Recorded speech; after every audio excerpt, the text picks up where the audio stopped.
কোরবানি কার উপর ওয়াজিব, কত টাকা থাকলে কোরবানি দিতে হবে? ভাই হাফিজুল ইসলাম, কোরবানি এটি হানাফি মাযহাব অনুযায়ী ওয়াজিব। অন্যান্য উলামা ইকরাম অনেকে এটাকে সুন্নাতে মুআক্কাদা বলেন, ওয়াজিবের কাছাকাছি বলেন।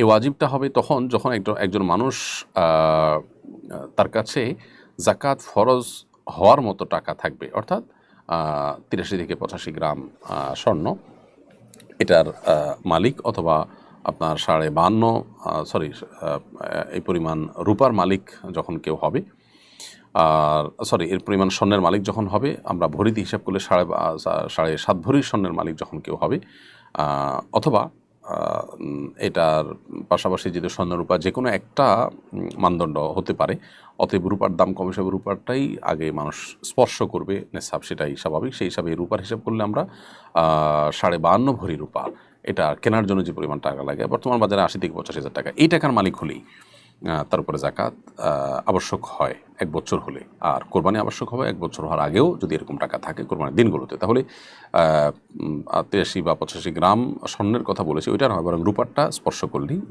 তার উপরে কোরবানি আবশ্যক হবে, অর্থাৎ 80 থেকে 85 হাজার টাকা থাকলেই তারপরে কোরবানি আবশ্যক হয়ে যায়।